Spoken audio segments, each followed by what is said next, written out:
So can you start out by introducing us, telling us your name and spelling it for us, please? My name is Larry Dowler, D-O-W-L-E-R, and I live in Guilford, Connecticut. And Larry, what is your connection to Kent State? Well, I was the archivist at Yale at the time, and the first collections that we picked up with the Peter Davies papers and Paul Keene papers all came in around 1977, and I happened to be the archivist at that point. And actually, Paul Keene was the kind of a trustee for the Davies papers, and I don't quite know how that happened, but Peter had conversation with the Kent State archives, and I guess they, for one reason or another, weren't satisfactory. And Paul, who had been at Kent State and was the organizer of along with Greg Rambo, the petition drive that was presented to the White House, had moved on to University of Buffalo, and I think he maybe talked to them about possible interest. And then he went to Yale Divinity School, and that was the connection. And then he originally approached Herman Kahn, who was my predecessor in probably the April of 1974, and Herman responded very positively that this is something we really wanted. And unfortunately, then he became quite ill, and I think I'm right, it was 1974, and he passed away that summer. And then I became the university archivist and picked it up with Paul and Peter after that. Can you explain to us who Paul and Peter are and what their archive consisted of? Well, Peter Davies was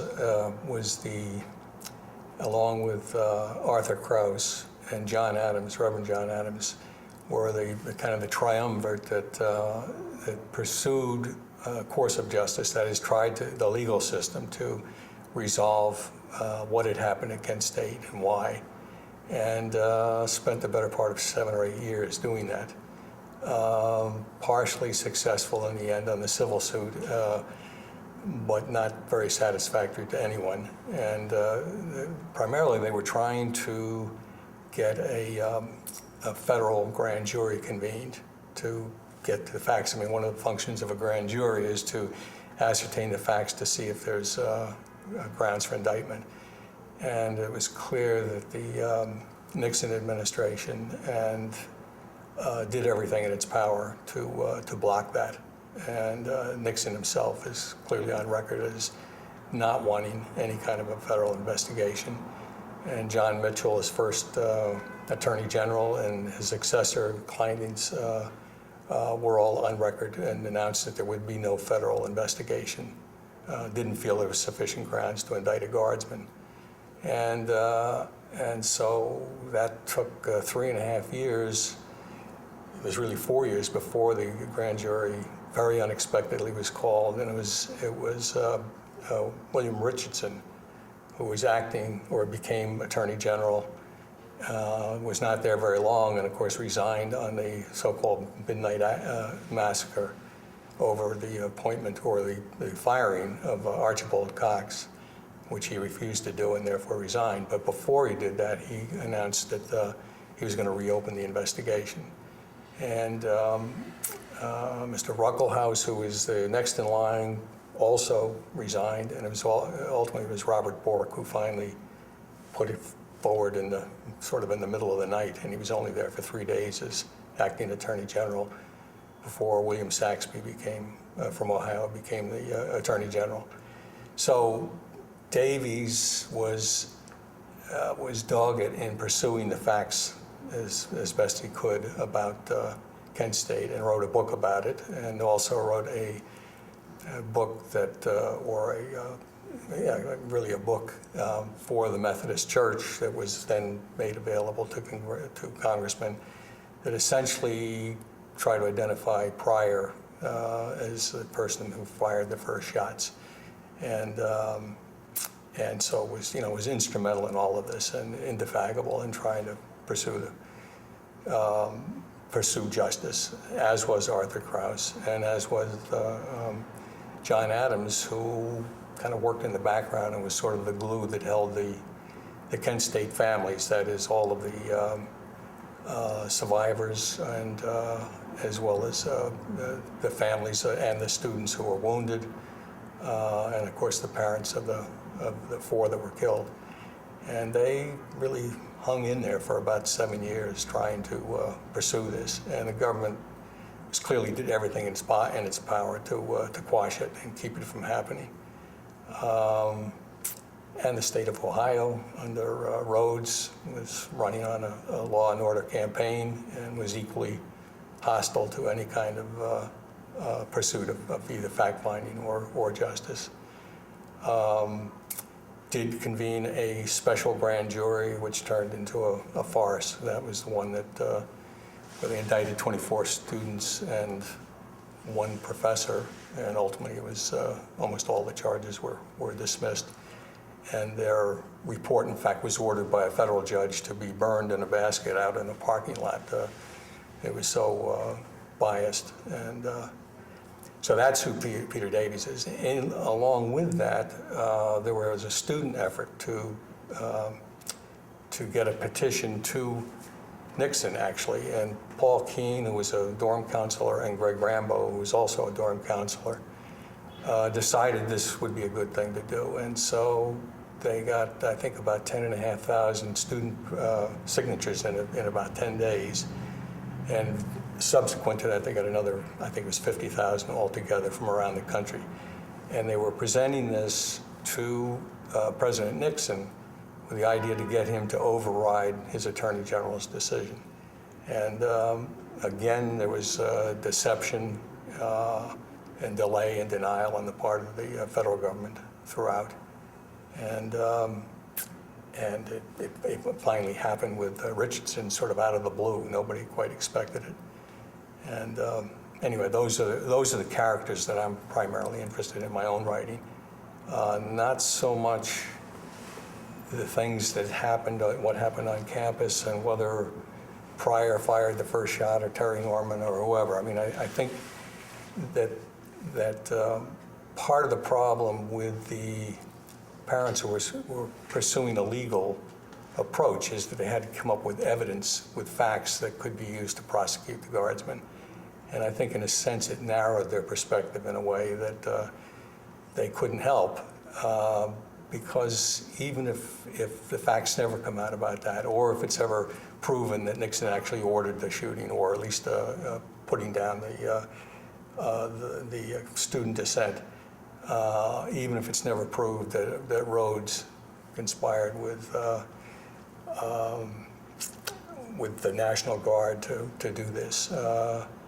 I think the facts are so overwhelming about the role of government in trying to crush any kind of dissent. And it also, from the very beginning of the Nixon administration, from '68 on, a lot of the histories written of Nixon have really focused on the second administration, in part because of the Watergate scandal and the existence of the tapes, which only started in February 1971.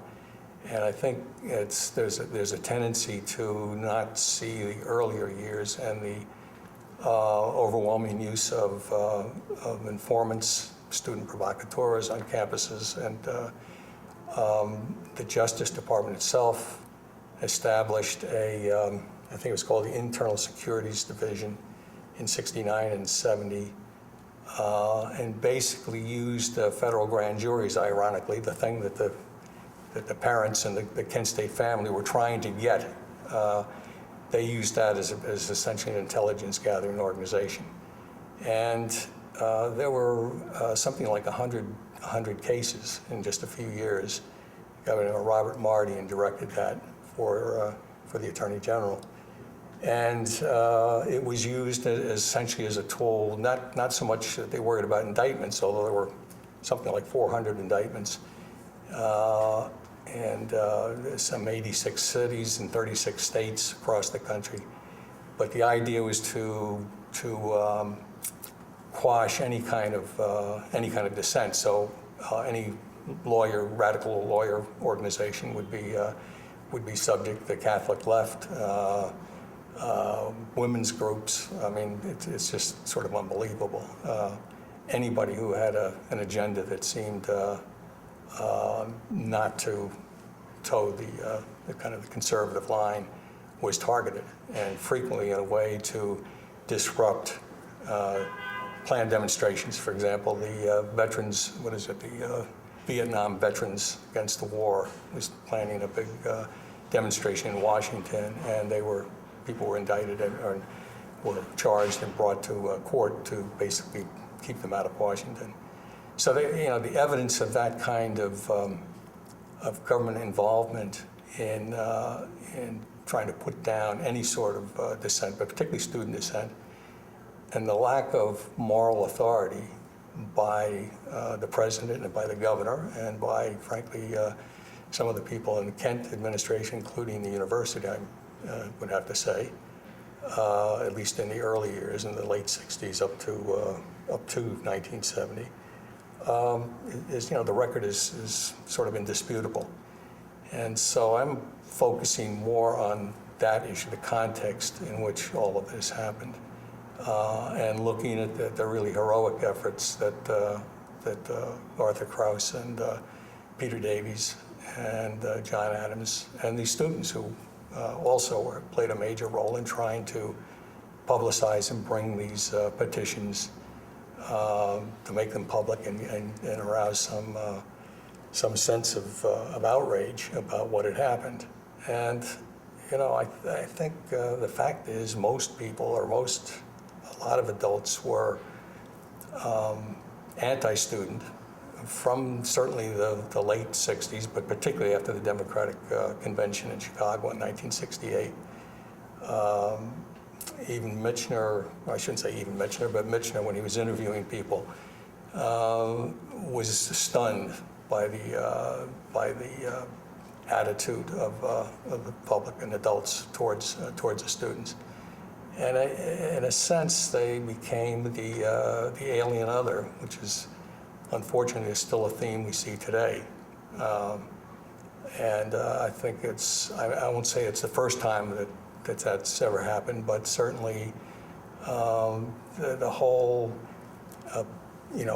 painting of anybody who had a different view as somehow unpatriotic. You set up this dichotomy of the patriots against the alien others, and you had Agnew unleashed to run around and make all of his little statements about the brown shirts and so on. And the governor then a week later, after this was a week before the shootings, and then the governor the day before using almost precisely the same kind of language. Whether, and I talked recently to an important journalist in Ohio who's covered the political scene there for many years, and I think an honest man who will remain nameless, but he believes that it was sort of an accident, that it wasn't anything premeditated. It was simply a stupid decision on the part of the governor, who was determined to show that he was in charge and he could,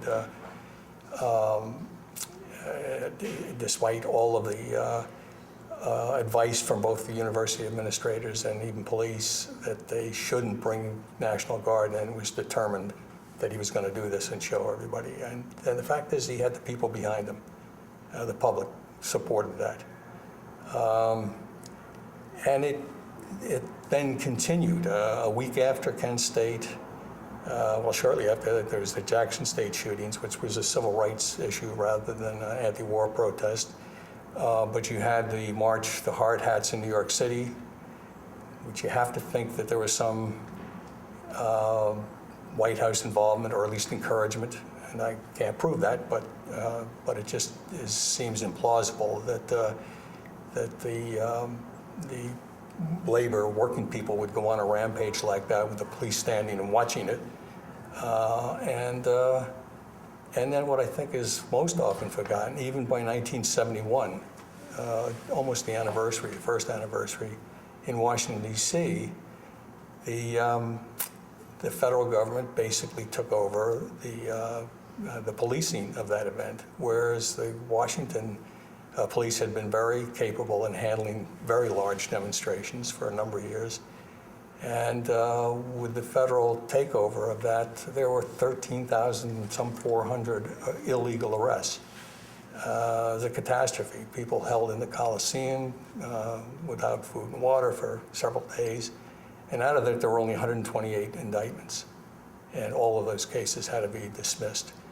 It was, I don't know if it was the first use of preventive detention, but it was certainly prominently used in that particular instance. And of course, we've heard about it during the Bush administration. But I think the legacy of that kind of crushing dissent has been with us all the way back to that period.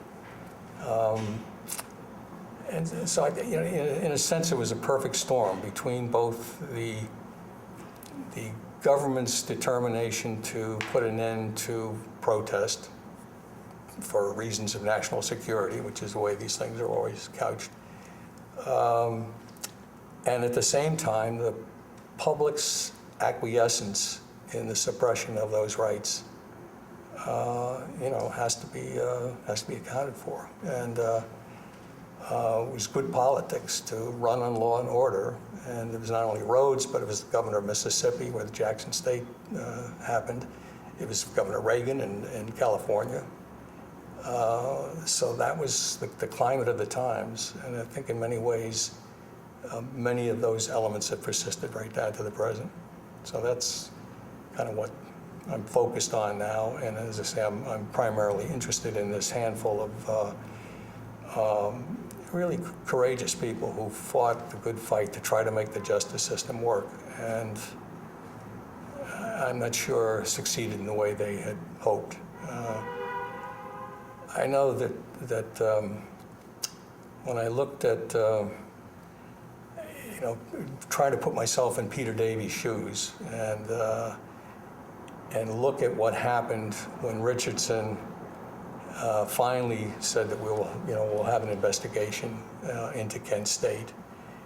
At the end of it, of course, the suit failed. It was dismissed by the judge. 5 or 6 of the guardsmen pled the Fifth Amendment, didn't testify. You could make a case that the Justice Department perhaps didn't do as good a job presenting it, although I think you can argue that in a couple of different ways. But at the end of it, Davies and I think Krauss were really bitter at what had happened and saw it as a kind of a setup that essentially what happened, or what they think may have caused that for a grand jury to finally be convened, was the fact that Don Edwards, who was a representative in California, was going to call for, had already begun an investigation during the summer of, I guess it would be 1974, and said he was going to have public hearings in the fall, and would have subpoenaed, John Dean, Ehrlichman, John Mitchell, all of these people to testify under oath. And so the theory is that this was done because they could control the investigation and basically do a whitewash, and that would be the end of the matter. I don't know. I'm still trying to make up my mind about that. I don't know what the truth of that is.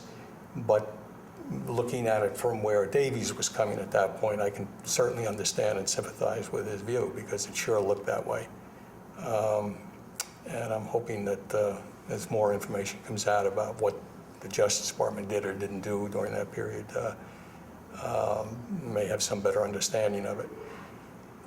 But I guess I think I'm more interested in what the court of history will say about these events than I am about the court of justice, because I think that so many of the people are dead, and we may never have all of the facts that we need to pursue that.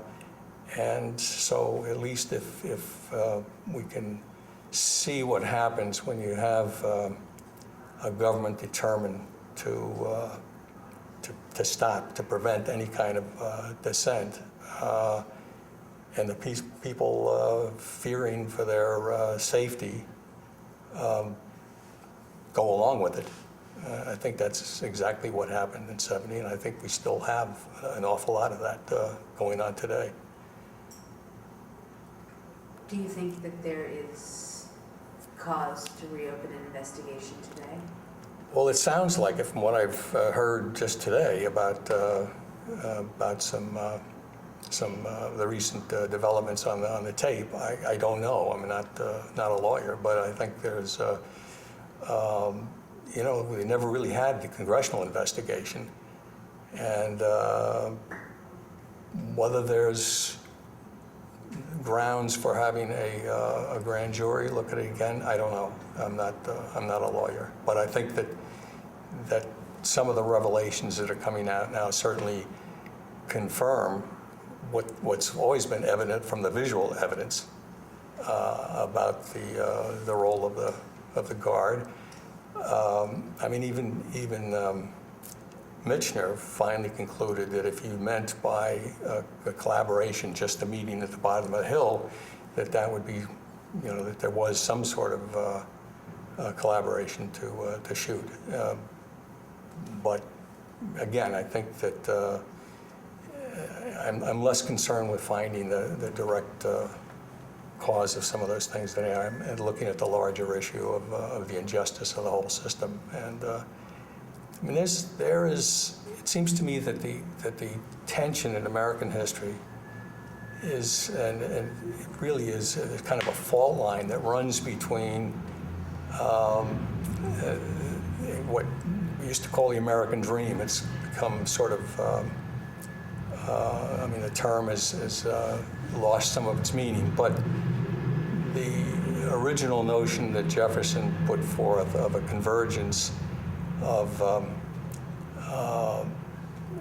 happiness and with justice. I mean, there are words that we hardly know what to do with now, but I think it was very much ingrained in American thinking. Commentators who came to America in the 19th and early 20th century always commented, from Tocqueville, Bryce to Gunnar Myrdal would comment about Americans seem to have imbued a sense of the idea of political freedom, economic freedom, and personal freedom, and that those values were embedded in the Constitution, and pretty uniquely so. I mean, right in the Constitution, in the Bill of Rights, and so on, and that they all saw this as a fairly unusual circumstance.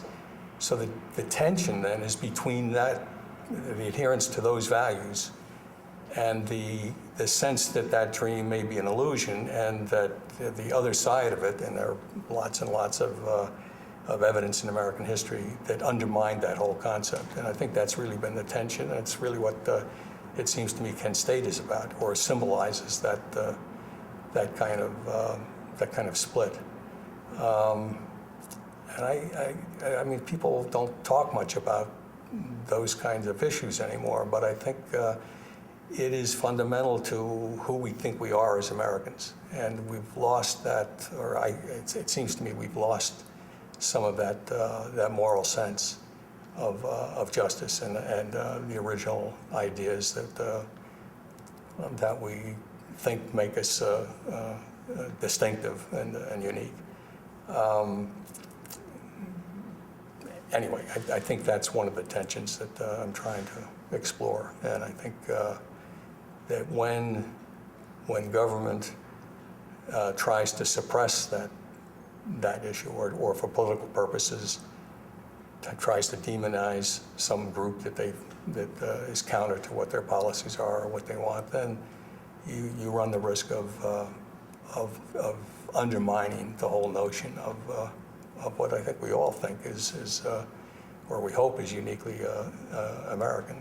And not that other countries don't have the same desire for personal freedom or economic freedom or political freedom, but it's I think it's so ingrained in the way of thinking that we aren't even conscious sometimes that is the way we look at the world, and sometimes to our detriment when we try to deal with other societies. So that's the kind of issue I'm trying to look at now. The tape that you referred to briefly earlier, could you just tell us what it is, and is it part of your archive, the Yale archive? No, I'm talking about the tape that I think, which tape? The Struby. Oh, yeah, the Struby tape is at the Yale Archive, that's right. And I think, I don't know what version is being analyzed. I mean, I have a feeling it's probably, you know, this was a kid who made the tape on probably not great equipment out of his dorm window, and I don't know how many versions of this has been produced, but yeah, that's what I've heard this morning about, and I haven't seen the testimony from yesterday, but I gather he's analyzed that tape and come up now with what he thinks is the command to fire, and also the 4 shots heard before, which is a pretty interesting development, because there had always been that rumor that or Terry Norman at one point said he fired, and then he denied it. And the FBI, of course, did not do a very good job on the ballistics of the weapons, and so there's a lot of loose ends that you can chase around forever. And that's interesting, but I think the story is there, whatever the outcome of those kinds of investigations. I think the evidence is overwhelming in my mind. How do you hope the Yale Archive can be used to answer some of these questions? Well, I mean, the archives surrounding Kent State are enormous. I mean, it's not all at Yale. The papers of Peter Davies and Paul Keene are there. There's Mary Vincent, Greg Payne, Bill Gordon's material there, and you know, each of them have James Munvies, who I think really wrote the book for on the Kent State cover-up, on the first, I guess that was the first civil suit.